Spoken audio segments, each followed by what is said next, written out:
Get out. The words hung in the air like poison. Margaret Collins stood frozen in the center of the prestigious Boston Luxury Motors showroom, surrounded by gleaming exotic cars worth more than most homes. All eyes were on her. Customers, salespeople, even the receptionist had stopped typing. People like you don't belong here, the sales manager continued, his voice dripping with disdain as he looked her up and down. Her simple white t-shirt, her worn jeans, her practical sneakers. What the arrogant sales manager didn't know was that the woman he was humiliating could buy the entire dealership without blinking. And by this time tomorrow, he would learn the most expensive lesson of his career. The prestigious Boston Luxury Motors sparkled under the morning light. Floor-to-ceiling glass walls showcased a fleet of exotic vehicles that most people would only ever dream of owning. Porsche, Bentley, Aston Martin, Ferrari, each more expensive than the last. Margaret Collins, Maggie to those who knew her, stepped through the doors, her brown ponytail bouncing slightly with each step. Her simple white t-shirt, well-worn jeans, and minimal makeup reflected a woman who valued practicality over presentation. At 35, she exuded a quiet confidence that came from knowing exactly who she was. What wasn't apparent from her modest appearance was that Maggie was the founder and driving force behind the Collins Foundation for Children with Disabilities, an organization that had transformed thousands of young lives. Years before meeting her now husband, she had built the foundation from nothing, pouring her heart and education in special needs development into creating real change. As she entered the showroom, her eyes immediately fell on a sleek midnight blue coupe, perfect for her sister's 40th birthday. Caroline had always dreamed of owning a luxury car, and after beating breast cancer last year, Maggie wanted to give her something truly special. She could easily afford it. Her foundation's success and personal investments had made her comfortable in her own right, though few knew that. Across the showroom, Blake Thompson adjusted his blue tie and straightened his navy suit jacket. As sales manager, he prided himself on being able to spot serious buyers instantly. At the sight of Maggie and her casual clothes, he smirked and nodded to his colleagues. This would be amusing. "Good morning." Maggie smiled at a young salesman named Daniel who approached her. "Welcome to Boston Luxury Motors. I'm Daniel. Is there something specific you're interested in today?" Before Maggie could respond, Blake smoothly intercepted. "I'll handle this, Daniel," he said, then turned to Maggie with a practiced smile that didn't reach his eyes. "Looking for directions, ma'am?" And just like that, Maggie's day at the dealership began. The day that would change perspectives for everyone involved. "Actually," Maggie replied pleasantly, "I'm interested in that midnight blue coupe." She pointed to the $285,000 vehicle displayed on the elevated platform. Blake Thompson's smile tightened. He'd seen this before. People wandering in to daydream about cars they could never afford. With end-of-month quotas looming and 3 serious buyers expected that afternoon, he had no time for fantasies. That's the limited edition Azure. Only 15 were made this year, he said, emphasizing each word as if speaking to a child. Perhaps I could direct you to our used car division. They're in a separate building about 3 blocks east. Maggie noticed how his eyes darted over her simple clothing, lingering on her scuffed sneakers. She was accustomed to such judgments. Most people had no idea she deliberately chose this way of living, finding freedom in simplicity despite having access to immense wealth. I'd really like to learn more about this one, she persisted politely. Is it possible to see the interior? Blake's expression soured. Behind him, 2 salesmen exchanged knowing glances. The Azure is by appointment only. He lied smoothly. Our serious clients typically schedule private viewings. Just then, a couple dressed in designer clothing entered. Blake's demeanor transformed instantly. Please excuse me, he said to Maggie without actually looking at her. Why don't you take a brochure? Daniel can help you with that. He strode toward the couple, arms outstretched in welcome. Mr. and Mrs. Harrington, wonderful to see you again. Daniel, the younger salesman, approached Maggie with an apologetic smile. He couldn't be more than 25, and his suit seemed a size too large. I'm sorry about that, he said quietly. Would you like me to tell you about the Azure? I would, thank you, Maggie replied. As Daniel enthusiastically described the vehicle's features, Maggie noticed Blake leading the well-dressed couple directly to the Azure. He opened the door with flourish, inviting Mrs. Harrington to sit inside. The same car he'd claimed was appointment only.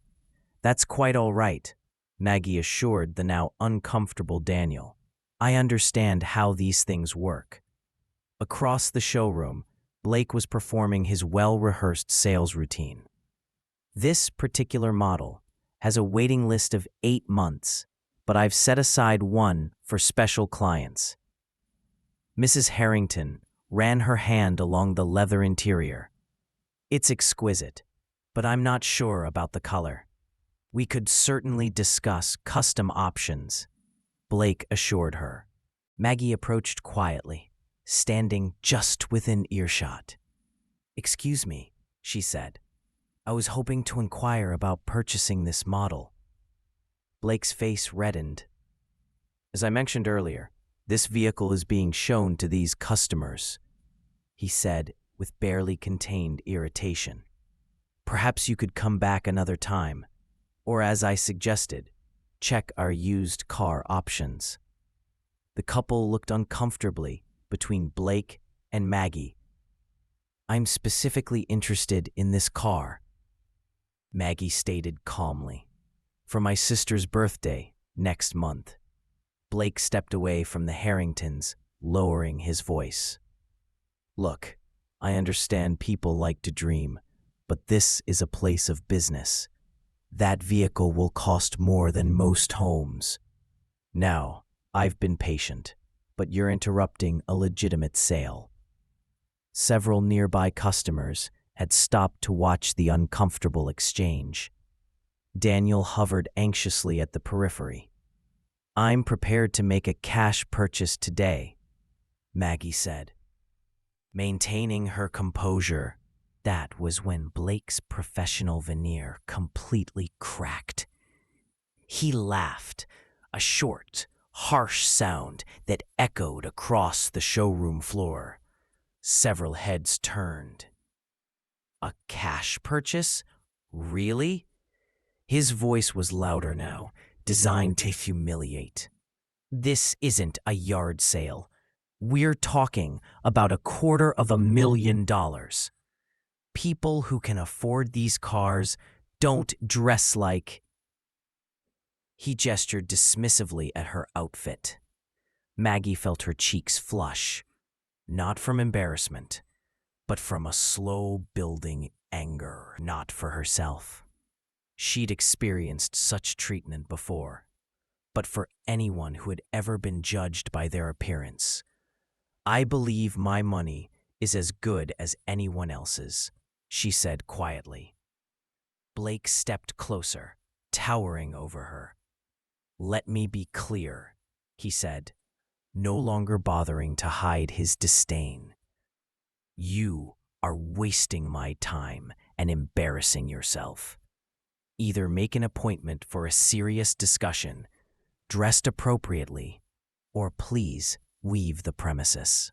The showroom had gone silent. The Harringtons had stepped away from the car, visibly uncomfortable. "Is there a problem here?" A new voice joined the conversation. The dealership's owner, Richard Mason, attracted by the commotion. Blake straightened his tie. "No problem, sir. Just explaining to this lady that we operate by appointment for serious buyers." Richard Mason assessed the situation quickly, taking in Maggie's simple appearance and the watching crowd. His expression made it clear which side he was taking. "I see," he said. "Miss Collins," Maggie supplied. "Margaret Collins." "Miss Collins, perhaps there's been a misunderstanding. Our clientele typically, well, they understand the exclusivity of our vehicles." "I understand perfectly," Maggie replied, her voice steady, despite the humiliation burning in her chest. "Your sales manager has made your policies quite clear." Blake stepped forward again, his voice dripping with condescension. "If you're genuinely interested, which I doubt, you can call for an appointment, but I'd suggest bringing proof of funds and dressing the part. These cars, gestured around the showroom, are for a certain class of people." A murmur rippled through the onlookers. Someone snickered. Maggie looked around at the judging faces, at Blake's smug expression, at the owner's tacit approval of his employees' behavior. She'd faced discrimination before, but rarely so blatantly, so publicly. "I see," she said simply. With dignity intact, but spirits bruised, she turned and walked toward the exit. Behind her, she heard Blake's voice, not quite quiet enough. "Some people just don't know their place." As she pushed through the glass doors into the morning sunlight, Maggie pulled out her phone. The humiliation stung, but a small, resolute smile formed on her lips as she dialed. The Collins estate sat on 5 quiet acres outside Boston, its understated elegance revealing nothing of the billions behind its ownership. Alexander Collins preferred it that way. At 41, the tech visionary had revolutionized renewable energy storage technology, building a fortune while maintaining a deliberately low profile. When Maggie entered his home office, Alexander looked up from his desk, immediately setting aside his work. 15 years of marriage had taught him to read her expressions with precision. Something was wrong. "What happened?" he asked, moving around the desk to meet her. Maggie sank into a leather chair, the morning's events washing over her anew. "It was educational," she said, with a wry smile that didn't reach her eyes. She recounted the experience at the dealership, the condescension, the humiliation, the blatant discrimination. As she spoke, Alexander's expression darkened, but he remained silent, giving her the space to process. "It's not about me. she concluded. I have the privilege of walking away knowing the truth. But how many people get treated that way every day without the comfort of knowing they actually could afford what they're being denied? Alexander nodded thoughtfully. In their years together, this was what had always moved him most about Maggie. Her consistent concern for others, even when she herself had been wronged. So, what would you like to do about it? He asked, finally. Part of me wants to do nothing, she admitted. Just buy Caroline's gift elsewhere. But then I think about that young salesman, Daniel, who treated me with respect regardless of how I was dressed. And I think about all the people who face that kind of judgment without having any recourse. She looked directly at Alexander. These people need to understand that worth isn't determined by appearance. But I don't want vengeance. I want awareness. It's not about me, she concluded. I have the privilege of walking away knowing the truth. But how many people get treated that way every day without the comfort of knowing they actually could afford what they're being denied? Alexander nodded thoughtfully. In their years together, this was what had always moved him most about Maggie, her consistent concern for others, even when she herself had been wronged. So, what would you like to do about it?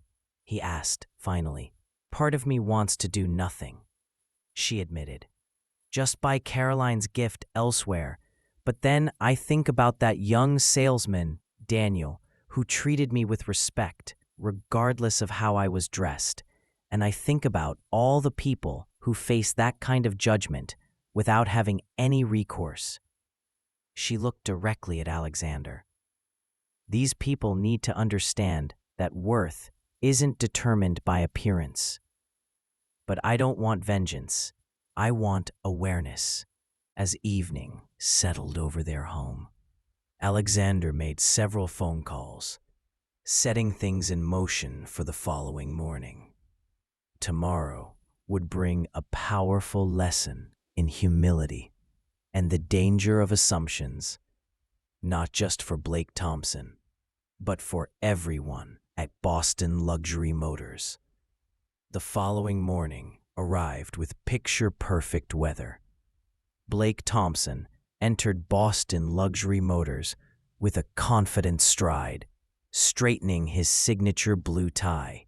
Yesterday's incident with the underdressed woman had become an amusing anecdote he'd shared over drinks with colleagues.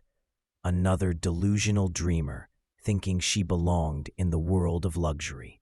The showroom gleamed under carefully positioned lights, exotic cars arranged strategically to maximize their allure. Blake had just finished the morning staff meeting, emphasizing the importance of qualifying customers properly. Remember, he'd instructed the sales team, our time is valuable. We cater to a specific clientele. It's not elitism, it's efficient. Daniel, the young salesman, had remained quiet during the meeting, his discomfort evident. Blake made a mental note to have a word with him about proper customer assessment. At precisely 10:17 a.m., the distinctive purr of an exceptional engine drew attention outside. Through the floor-to-ceiling windows, a vehicle unlike any other glided to a stop directly in front of the main entrance. Conversations halted mid-sentence. Even Blake, typically unimpressed by luxury vehicles given his daily proximity to them, felt his pulse quicken. A Rolls-Royce Phantom extended wheelbase, but not just any Phantom. This was a custom model with a unique midnight blue finish that seemed to shift colors in the sunlight. Conservative estimates would place its value north of $1.2 million. Is that? Richard Mason, the owner, had emerged from his office, drawn by the sudden silence. The spoke phantom, Blake confirmed, already moving toward the entrance. Extremely rare configuration. A uniformed chauffeur exited the Rolls-Royce and walked around to open the rear passenger door with white-gloved precision. From the vehicle emerged a man of commanding presence, tall, impeccably dressed in a tailored suit that whispered, rather than shouted, its five-figure price tag. His salt-and-pepper hair was perfectly groomed, his posture effortlessly authoritative. Blake's salesman instincts kicked into overdrive. This was beyond a good prospect.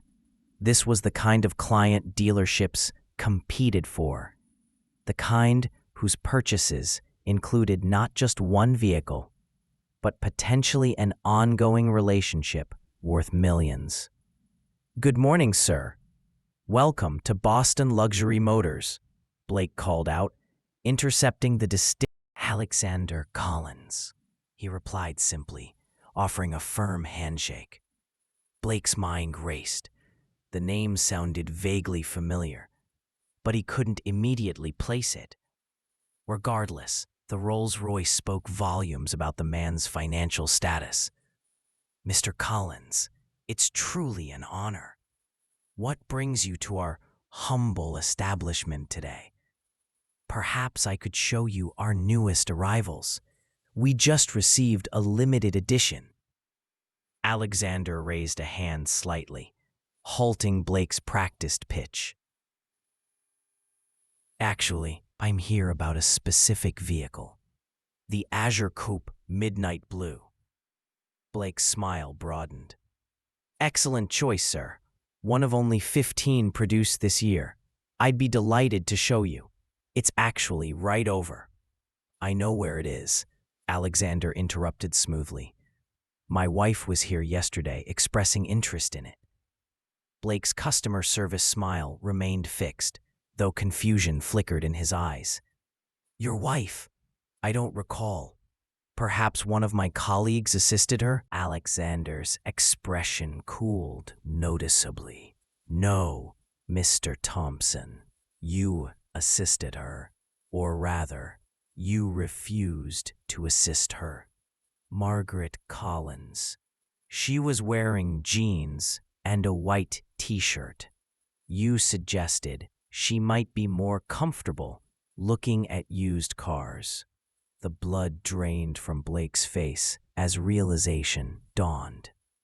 Behind him, he heard a small gasp from Daniel, who had been hovering nearby.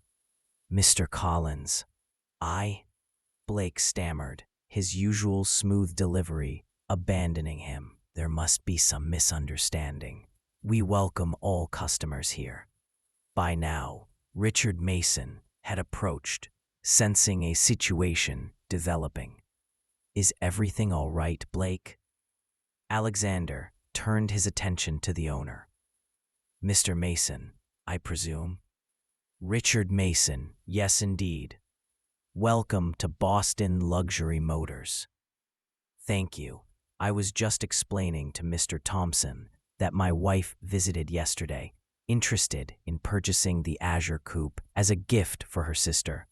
She was, however, treated in a manner that I find troubling." Richard's expression shifted rapidly from welcoming to concerned. I'm sorry to hear that. I believe I was briefly involved in a conversation, but I wasn't aware of all the details." Alexander nodded thoughtfully. "The details include your sales manager here suggesting that people like her don't belong in an establishment like this, based solely on her casual attire." By now, a small crowd had gathered. Other salespeople, support staff, and even a few early customers.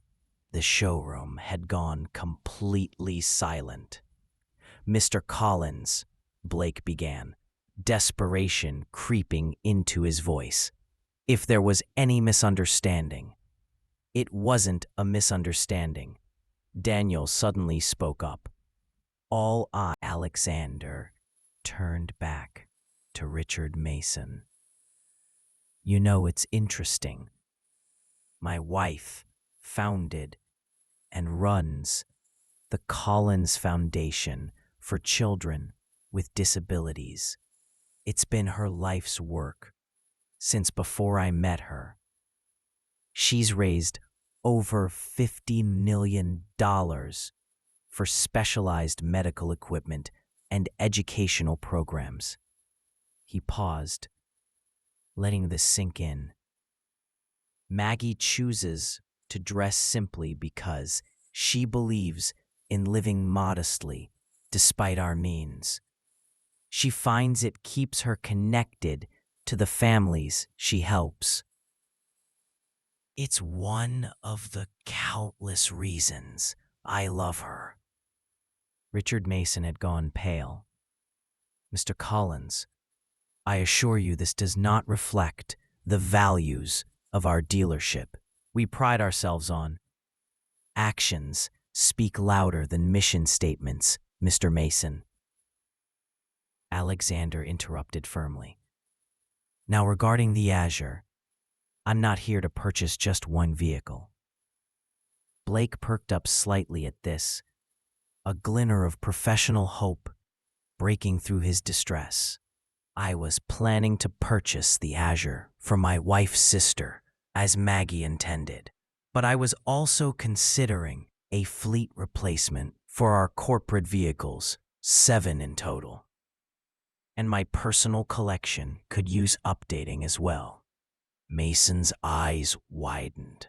A sale of that magnitude would make their quarterly targets in a single transaction. "However," Alexander continued, "I find myself questioning whether this is the right establishment for such a significant investment." The silence in the showroom was absolute. Blake looked physically ill. "Mr. Collins," Richard began desperately, "I cannot apologize enough for this unfortunate incident. I assure you, this is not how we conduct business. Please allow us to make this right."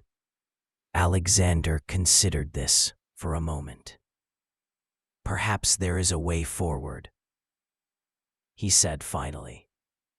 "But it would require more than just selling me cars." "Anything," Richard assured him quickly. "The Collins Foundation is hosting a benefit gala next month. We are raising funds for a new adaptive sports complex for children with physical disabilities." He turned to the mortified sales manager, Blake. Blake swallowed hard. "Sir?" "Not as a guest," Alexander clarified. "As a volunteer. The foundation is always looking for people to help with setup, to assist the children, to see firsthand the work being done." The implications were clear. This wasn't just about selling cars anymore. It was about learning a fundamental lesson in human value. "Additionally," Alexander continued, addressing Richard Mason, "the dealership might consider implementing a training program on unconscious bias. I know several excellent consultants." Richard nodded emphatically. "Absolutely. We would welcome such an initiative." As for the vehicles, Alexander turned to Daniel, the young salesman who had spoken up. "I'd like you to handle all the paperwork, starting with the Azure for my sister-in-law." Daniel's eyes widened. "Me? I thank you, sir. I'd be honored." "Good," Alexander said with finality. "Now, Shall we discuss the specifics of the corporate fleet? As they moved toward Mason's office, Alexander paused in front of the azure, running his hand along its sleek contour. My wife has excellent taste, doesn't she? Behind them, Blake Thompson stood motionless, his perfect world fundamentally altered. The harsh truth had finally dawned on him. He had revealed his character, not by how he treated those he thought important, but by how he treated those he believed were not. 1 month later, the Collins Foundation Benefit Gala transformed the Grand Boston Hotel into a celebration of possibility. Children with various disabilities and their families mingled with donors, medical professionals, and supporters. Near the entrance, Blake Thompson, dressed not in his usual attire, but in the event staff uniform, directed guests and assisted a young boy in a wheelchair. The past month had changed him profoundly. His volunteer work at the foundation had started as an obligation, the price of professional survival. But something unexpected had happened as he witnessed the challenges these children faced daily and the dignity with which they met them. Across the room, Maggie Collins, elegant in a simple blue dress, approached him. Despite knowing who she was now, Blake was struck again by her lack of pretension. "How are you finding the experience, Blake?" she asked. He considered the question seriously. "Humbling," he finally answered. "And necessary." Maggie nodded. "Thomas seems to have taken a liking to you," she observed, referring to the boy in the wheelchair. "He's teaching me about adaptive basketball," Blake admitted. "Apparently, I have terrible form." This drew a genuine laugh from Maggie. "He's an honest coach." Blake's expression grew serious. "Mrs. Collins, I know I've apologized formally, but I need to say it directly. I'm truly sorry for how I treated you. There's no excuse."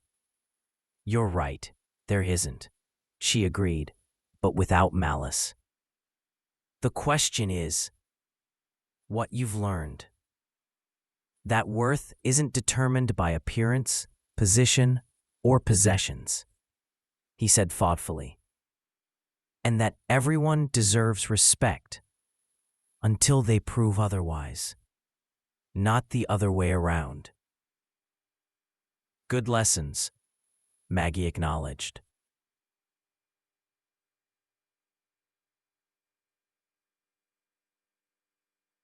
"Expensive ones, too, I imagine." Blake nodded ruefully, thinking of the substantial business the dealership had lost when Alexander Collins decided to purchase only the Azure and not the additional fleet.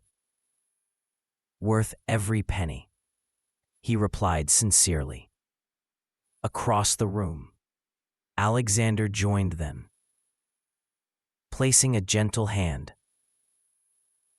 on his wife's shoulder. "Blake was just sharing some of his insights," Maggie explained. Alexander nodded. "I hear you've become quite involved with the adaptive sports program." "Yes, sir. In fact, I've signed up to continue volunteering after my required period."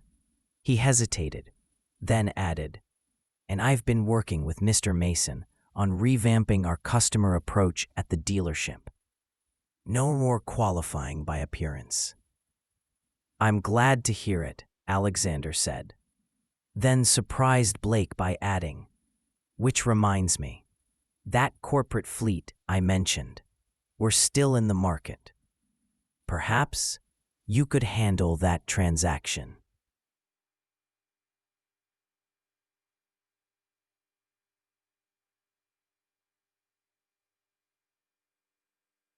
Daniel speaks highly of how you've been mentoring him. Blake's expression registered shock before settling into genuine gratitude. I would be honored, Mr. Collins, truly honored. Later that evening, as the event wound down, Blake watched Maggie and Alexander Collins working the room, not flaunting their wealth or influence, but connecting genuinely with each child and family.